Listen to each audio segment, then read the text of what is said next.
Hey Gemini, welcome guys. I hope your day is going great so far. We're going to get started with these wisdom oracle cards today. We'll find out what messages the universe and spirit has for you today. So maybe we're talking about a new career in the works for you and money situation improving, or maybe we're talking about a new love coming into your life, or maybe you've already found some love. Maybe we're even dealing with somebody in our life who's kind of a bit of a jerk. Let's see what tarot has to say to you guys today, what messages we got going on. I feel like the cards are starting to jump around, and those guys did not want to stay in my hand. So let's see what we have here.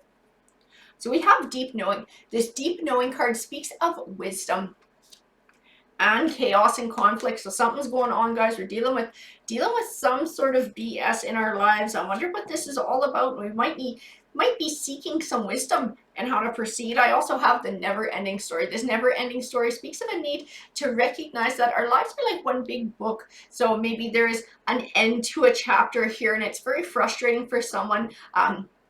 But with endings always comes new beginnings. So opportunity for the future. I also have between worlds. So this definitely speaks to a transitional time in somebody's life.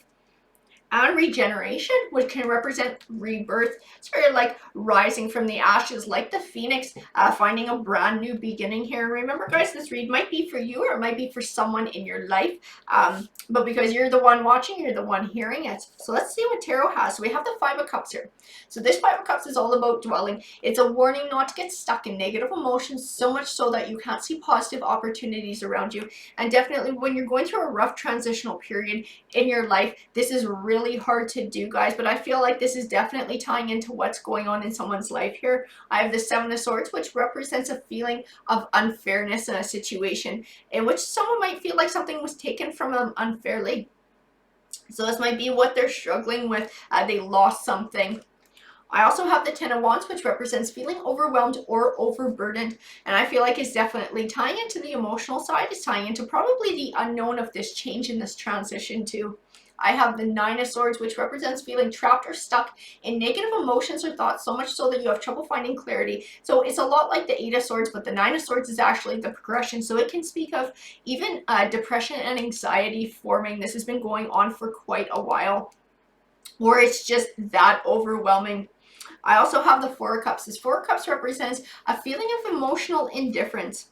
I feel like it's speaking to a need to let whatever this is go, to not hang on to these emotions, to not let them rule you, to be able to feel them, process them, and then let them go and move forward here. I feel like hanging on to this is going to hold this person back from making this transition, from finding this rebirth and this regeneration.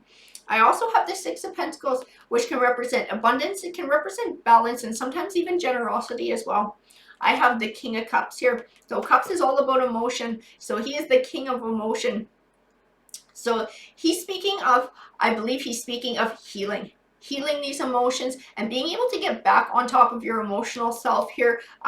So going from the sort of the negative side of the feeling of loss, of hurt, of sadness, of confusion, and fear even maybe, and turning that over to finding happiness and fulfillment and self-esteem and self-empowerment. I also have the Seven of Pentacles, which represents an abundant harvest. So not just the abundance of the harvest, but of the groundwork that has to get put in to attain that abundant harvest. And I feel like we're definitely talking about the groundwork here and being able to heal and move forward to set down a solid foundation to begin again. I have the Fool card. This Fool card can speak of a leap of faith. He can also speak to gaining a new perspective and looking at things in a new way. I feel like he's speaking to that new perspective and looking at your world in a new light and going from sort of looking at your glass of being half empty to being half full, seeing that instead of this being an ending, seeing it as a new beginning, which again, I get, guys, is easier said than done. The Six of Swords represents moving from stormier times to calmer ones in your life. So definitely encouragement from tarot, the universe, spirit, that things are going to get better. This is only temporary. I have the Empress card here. She speaks of growth and of nurturing. I feel like this is going to be a growing process here. And growing can definitely be painful at times, but it takes us to a beautiful, wonderful new place. I have the Seven of Wands. To me, the Seven of Wands is talking about taking back control of emotions, taking back control of our view of the world here. And I think that is where we're going to get that regeneration, that rebirth. The Queen of Swords. So this Queen of Swords tends to be somebody who doesn't feel their emotions, they don't process them, they sort of just stuff them down and pretend they don't exist. And that's why this shit is going to drag on for a long time, because whoever this is isn't processing what they're actually feeling. They need to be able to feel their emotions to then be able to move forward and let go of them. I also have the Moon card, which represents an unknown element. I feel like it's speaking to some sort of opportunity for the future, a new path and a new direction that still has to come into play. And that's why tarot is encouraging this person to move forward and put themselves in a position that when this opportunity comes, they can see it and they can take advantage of it. Alrighty guys, that's what the card said to me today. I hope that you enjoyed the read. Remember, if you want to participate in our free read giveaway at the end of each week, all you gotta do is be a subscriber and just leave a message in one of my videos saying that you're interested, and I'll throw your name in the pot. Alrighty, have a good rest of your day guys. Take care.